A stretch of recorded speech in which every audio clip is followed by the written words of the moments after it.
ஐயா வந்துட்டு தன்னை அழுத்தம் திருத்தமாக நிறுவனம் நடுவில் வந்துட்டு அன்புமணி கிட்ட கொடுத்துருந்தாரு. அது எதிர்பார்த்த வெற்றியை தரல. அதனால அவர்கிட்ட எல்லா முடிவும் தான் தான் எடுக்குவேன், நான் தான், என்னது தான் கட்சி. சாதியமா நீங்க கொண்டு போனீங்கன்னா நீங்க தோத்துருவீங்க. தமிழ்நாட்டில் சாதி அரசியல் தோத்து போகும். சமூகத்தையும் அரசியலையும் அவங்க பிரிச்சு பார்க்கறது இல்லை.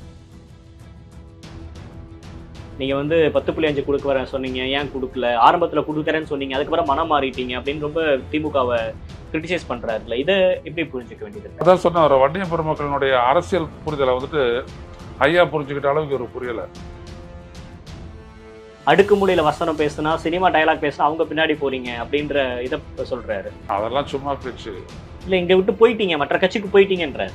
நீங்க எடுத்த முடிவு தப்பு.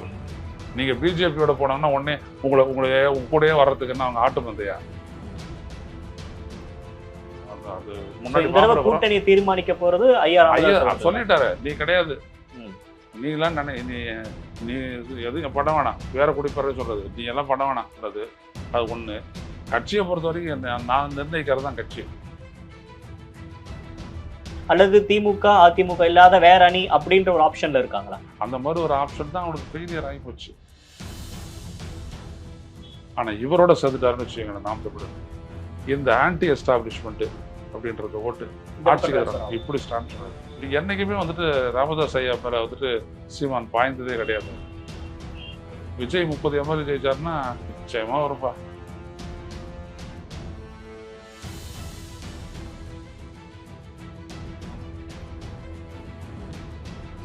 தமிழ்நாட்டு களத்தை பொறுத்த வரைக்கும் இப்போ ஒரு பக்கம் திமுக வந்து அவங்க தொகுதிக்கெல்லாம் போய் எல்லா அமைச்சர்களும் வந்து தொகுதிக்கு போங்க, பொறுப்பு அமைச்சர்கள்லாம் இன்னும் ரொம்ப கிரவுண்ட்ல ஆக்டிவா இருங்கன்ற மாதிரி ஒரு எலெக்ஷன் வந்து ஆரம்பிச்சிருக்காங்க. ஏடிஎம்கேவும் அவங்களோட பூத் கமிட்டில இருந்து ரொம்ப ஸ்ட்ரென்தன் பண்ண ஆரம்பிச்சிருக்காங்க. 2026 களம் எப்படி இருக்க போகுதுன்னு பாக்குறீங்க சார்? இந்த களத்தை பொறுத்த வரைக்கும் வெறும் ஓட்டு காம்பினேஷன் மட்டுமே வந்துட்டு தேர்தல் வெற்றியை உறுதிப்படுத்தாதுங்க. இவர் நிற்கிறார் இல்லைங்களா, மு.க. ஸ்டாலின் ஒரு இடத்துல நிற்கிறாரு. மக்கள் நல திட்டங்கள், மக்களுடைய எதிர்பார்ப்புகள், அந்த இடத்துல அதிமுகனுடைய ஒரு பெரிய ஓட்டு பேங்க அவர் தள்ளிட்டு போயிட்டார்.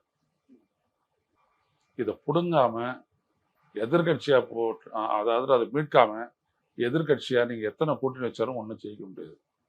அவர் ஆட்சி விட்டு இறக்க முடியாது. சில இடங்கள்ல அந்த ரிலேட்டிவ் ஓட்டிங் ஸ்ட்ரென்த்ல நீங்க இது பண்ணலாம். உதாரணத்துக்கு வட தமிழ்நாட்டில் பாமக இருக்கிறதுனால நீங்க ஜெயிக்கலாம். கொங்கு மண்டலத்துல பாஜக அதிமுக அலைன்ஸ் அதெல்லாம் ஒன்றும் ஒர்க் அவுட் ஆகுது. இல்லாட்டி அவங்க செந்தில் பாலாஜி இதை துரத்துறாங்க. கொங்கு மண்டலத்துக்காக பாஜக என்ன செஞ்சது? நீங்க இப்படி வாங்கல, தமிழ்நாட்டுக்கே எதுவும் செஞ்சது இல்லை. கொங்கு மண்டலத்துக்காக என்ன செஞ்சிருக்காங்கன்னு சொல்லுங்க பார்ப்போம்.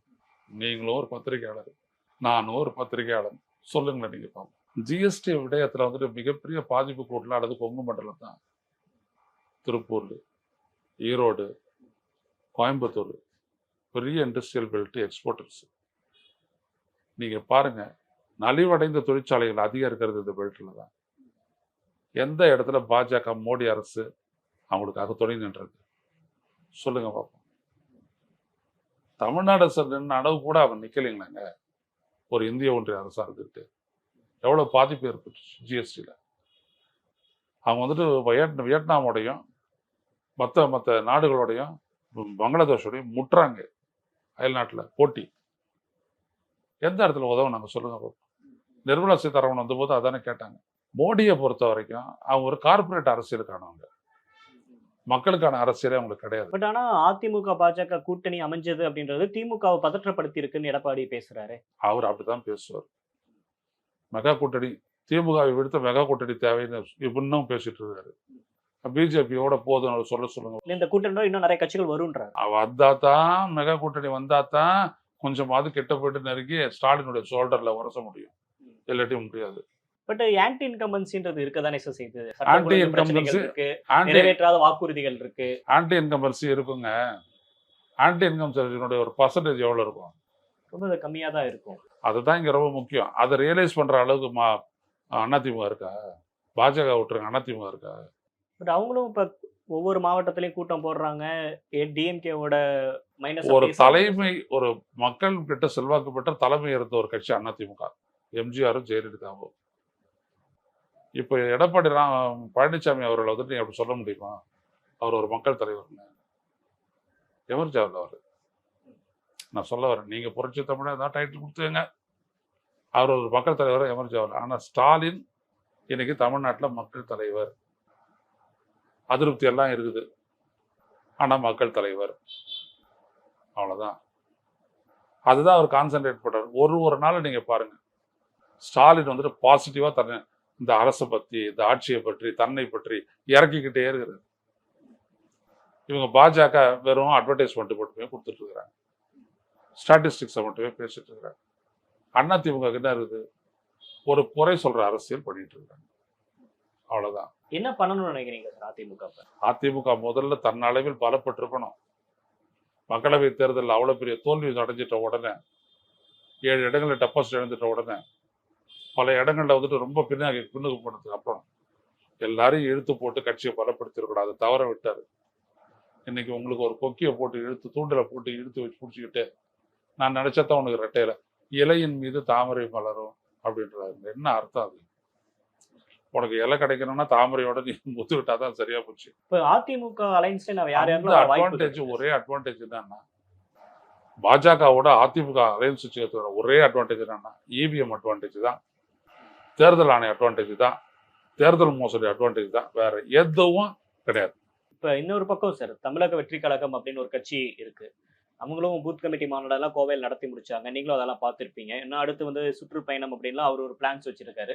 தமிழக வெற்றி கழகத்துக்கு இந்த எலெக்ஷன் எவ்வளவு முக்கியமான ஒரு எலெக்ஷனா இருக்க போகுது? மக்கள் மத்தியில தெளிவா இவர் வந்துட்டு இம்ப்ரெஸ் பண்ணணுங்க விஜய். அது இதுவரைக்கும் நடக்கல, ஒரு பர்சன்டேஜ் அளவு கூட நடக்கல. அவருடைய கட்சியை வந்துட்டு மக்கள் மத்தியில இன்னும் நிறுவவே இல்லை. இவர் எப்போ இவர் வெளியில வர்றது, எப்போ நிறுவுறது? ஒரு கட்சியை அந்தந்த பகுதியிலையும் அந்த தொண்டர்கள் தான் கொண்டு போகணும். அங்க ஒரு சின்ன பிரச்சனை எழலாம், குடிநீர் பிரச்சனை, சாக்கடை நீர் பிரச்சனை, இப்படி ஏதாவது ஒண்ணு வரலாம்.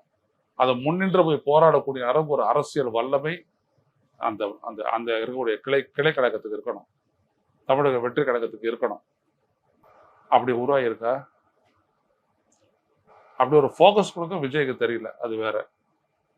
ஆனா கட்சியில் இருக்க மற்றவங்களெல்லாம் வச்சு அவர் இது மாதிரி பண்ணியிருக்காரா? ஒரு மெகா கணக்கு போடுறாங்க சினிமா மாதிரி, அதெல்லாம் ஒர்க் அவுட் ஆகுது. சினிமான்றது வேற, அதில் நீங்க ஒரு நடிகர், அரசியல்ன்றது வேற, இங்க நீங்க தலைவர். கரிஸ்மேட்டிக் ஆக்டர் வந்து கரிஸ்மேட்டிக் லீடரா மாற முடியாதா? எம்ஜிஆருக்கு கிடைச்ச மாதிரி ஒன்றும் உங்களுக்கு கிடைக்காது. ஏன்னா எம்ஜிஆர் அதுக்கு முன்னாடி 20 வருஷம் அரசியல் இருந்திருக்காரு, பக்காவா மக்கள் மத்தியில பிரச்சாரம் பண்ணியிருக்காரு. ஒரு பெரிய தலைவராக, ஒரு அங்கீகரிக்கப்பட்ட ஒரு அரசியல் பிரச்சாரகரா, அண்ணாவால் அங்கீகரிக்கப்பட்டவர். இப்படியாப்பட்ட கிரீட் அவருக்கு நிறைய இருக்குது. அதனால எம்ஜிஆரை நினைச்சு நீங்க சூடே போட்டுக்காதீங்க, அது நடக்கவே நடக்காது. நான் ஒண்ணு கேட்கிறேன், எம்ஜிஆருக்கு இன்னைக்கு இருக்கிற ஓட்டு பேர் தான் அதிமுக ஸ்ட்ரென்த். அதுல இருந்து ஒரு 5% எடுக்க முடியுமா விஜயால? முடியாதுன்றீங்களா? நாட்டு பாசிபிள்.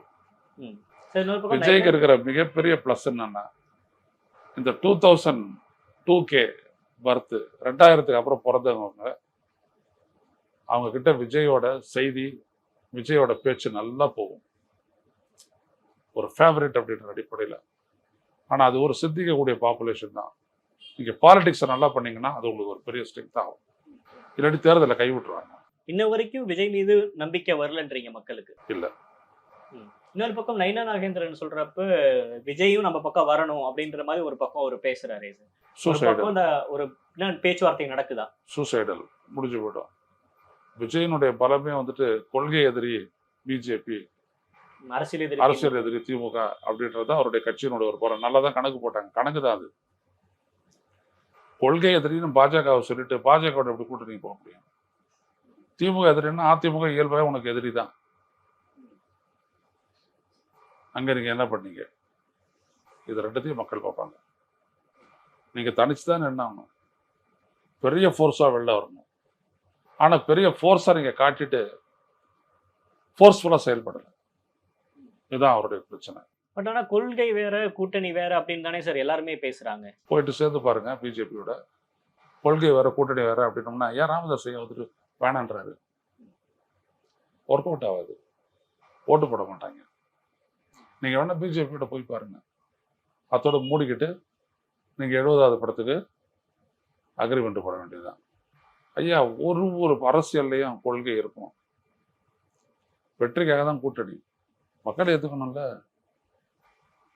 அந்த இடத்துல மக்கள் எதை வச்சு ஏற்றுக்குவாங்க? இப்போ பிஜேபிக்கு எதிராக திமுக கூட்டணி பெற்ற 40+ என்னது? ஐயா தந்தை பெரியாருக்கு விழுந்த ஓட்டு, ஸ்டாலினுடைய ஆட்சிக்கு விழுந்த ஓட்டு, இது 2 தானே. அப்ப திராவிட மாடல் 2.0 தான் மீண்டும் அப்படின்றது தான் உங்களுடைய அசஸ்மெண்டா இருக்கு. No, I will not come to conclusions. அது மக்கள் மத்தியில் விடுங்க. தேர்தலுக்கு முன்னாடி எதெல்லாம் இஷ்யூ ஆக போகுதுன்னா நமக்கு தெரியாது. ஒரு தேர்தலில் 2Gயில் வந்துட்டு 1,76,000 கோடின்றது தமிழ்நாட்டில் ஒரு தேர்தல் முடிவை மாற்றிச்சா இல்லையா? ஆனால் இன்னைக்கு அது ஒன்றுமே இல்லாத போச்சு. இப்போ நீங்கள் ஊழல்னு சொன்னீங்கன்னா தமிழ்நாட்டில் எடுப்படாது. இப்படி இருக்குது களம். இதுதான் இங்கே பிரச்சனை. இதுல முக்கியமா அப்போ நீங்கள் என்ன பண்ணணும் அப்படின்னோம்னா, அதிமுக வந்துச்சுன்னா மாற்றம் வரும், ஆட்சியில் மாற்றம் வரும், நமக்கு வாழ்க்கையில் பல மாற்றங்களை கொண்டு வருவாங்க என்ற நம்பிக்கை மக்கள் ஏற்பட்டால் ஒழிய அந்த திமுக கிட்ட போன அந்த ஓட்டு ஷிஃப்ட் ஆகாது. சாதாரணமாக விட்டு தர மாட்டாங்க. 1000 ரூபாயும் விட்டு தர மாட்டாங்க. அந்த பெண் பிள்ளைங்களும் ஆண் பிள்ளைகளும் காலேஜுக்கு போனால் 1000 ரூபா அதையும் விட்டு தர மாட்டாங்க. இலவச பேருந்து பயணம் அதையும் விட்டு தர மாட்டாங்க. அவங்களுக்கு நல்லா தெரியும் எடப்பாடி பழனிசாமி வந்தாருன்னா இதை விட நான் நல்லது பண்ணணும்னு சொல்லிட்டு இதெல்லாம் தூங்கிட்டு வர்றது அவங்களுக்கு நல்லா தெரியும் மக்களுக்கு. புரியுதுங்களா? இதுல இன்னொரு முக்கியமான கட்சி நாம் தமிழர் கட்சி தேர்தல் ஆணையத்தால் அங்கீகரிக்கப்பட்ட கட்சியா மாறி இருக்கு. அவங்களோட சின்னத்தையும் வந்து அவங்களுக்கு கொடுத்துருக்காங்க. அவங்களுக்கு இது இந்த எலெக்ஷன் எது மாதிரியான எலெக்ஷனா இருக்கும் சார்? இந்த எலெக்ஷனில் அவங்க சோபிக்கிறது ரொம்ப கஷ்டம். ஆனால் எப்பொழுதுமே சீமானுடைய பலமான ஒரு பரப்புரை இருக்குது. இந்த ஆன்டி இன்கம்பன்சி யாருக்கு போகும்னு சொன்னீங்களே, அந்த அதிருப்தி, அது சீமான் நல்லா முறைப்படுத்துவார்.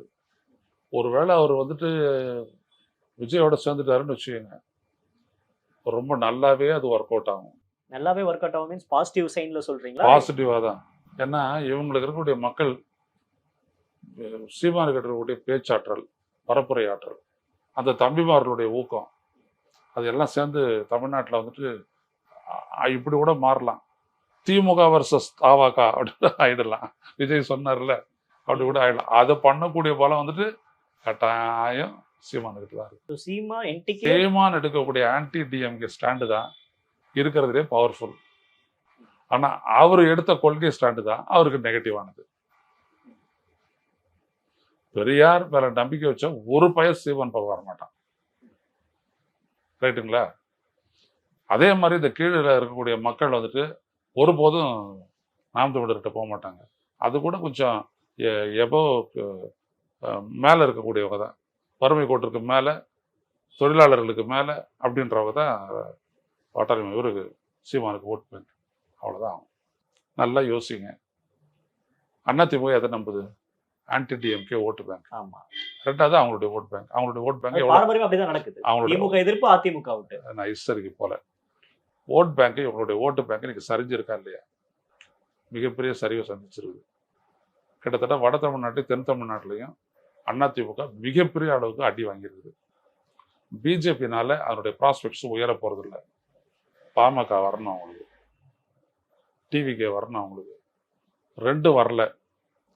டிவிகே நாம் தமிழர் கட்சி அவங்களுக்கு கொண்டு வர முடியாது, கஷ்டம். அது போயிட்டாருனா கூட அது நாம் தமிழருக்கு வேஸ்ட் தான். ஆனால் இவரோட சேர்ந்துட்டாருன்னு வச்சுக்கோங்களேன் நாம் தமிழர், இந்த ஆன்டி எஸ்டாப்ளிஷ்மெண்ட் அப்படின்றது ஓட்டு ஆட்சிக்கு இப்படி ஸ்டான்ஸ் ஆகிடும். ஏன்னா பாட்டாளி மக்கள் கட்சி ஒரு வலிமையான சக்தி, இளைஞர்கள் எல்லாம் சேர்ந்து இளைஞர்கள் அதிகமா இருக்கிறாங்க. என்னைக்குமே வந்துட்டு ராமதாஸ் ஐயா மேல வந்துட்டு சீமான் பாய்ந்ததே கிடையாது. அது நல்லா ஜெல் ஆயிடும்ல, ஒன்னா பாசிபிலிட்டி இருக்குல்ல. இன்னொரு பக்கம் இப்படி ஒரு அலைன்ஸ்ல ஒரு பார்வை இருக்குன்றதையும் பதிவு செய்யும். ஆமா, எதிர்கட்சி அப்படின்னு வந்துட்டு இந்த ஃபார்மேஷன் உட்காந்துரும். ஐயாவுக்கு என்ன தேவை? ஐயாவுக்கு 520 எம்எல்ஏ, அது இந்த கட்சி கொடுத்துரும். விஜய் 30 எம்எல்ஏ ஜெயிச்சாருன்னா அவரோட சேர்ந்து கூட்டணியில் இருக்கிற இவர் 20 எம்எல்ஏ ஜெயிப்பாரு. சீமானுக்கு 10-15 எம்எல்ஏ வந்துடும், நிச்சயமா வரும்பா.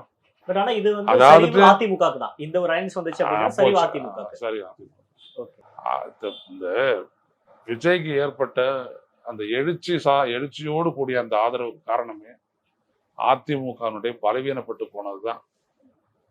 இல்லாட்டி இந்த மாதிரி ஒரு இதுவும் இவ்வளவு பெரிய பேச்சும் இந்த ஊடகங்கள்லாம் இவ்வளவு பெரிய பார்வை கொடுத்துருக்காது. என்னை பொறுத்த வரைக்கும் என்ன, ஒரு தமிழக கட்சி அழியுது, இன்னொரு தமிழக கட்சி அந்த இடத்த பிடிக்கணுன்றது தான் நான் போனது. கணக்கு தான், எல்லாருக்கிட்டையும் கணக்கு தான். விஜய்க்கு மட்டும் தான் சீஃப் மினிஸ்டர் கணக்கு, மற்ற எல்லாருக்கும் சரியான கணக்கு தான் இருக்குது. அப்படிதான் நம்ம போனோம். ஸோ விஜய் ஒரு தமிழுக்கு முன்னேற்ற கழகம், தமிழ்நாட்டுடைய வாழ்வு உரிமை, தமிழ்நாட்டுடைய மொழி உரிமை எல்லாத்துலையுமே அப்படிதான் அடையாளப்படுத்திட்டு வந்தார் அவரு.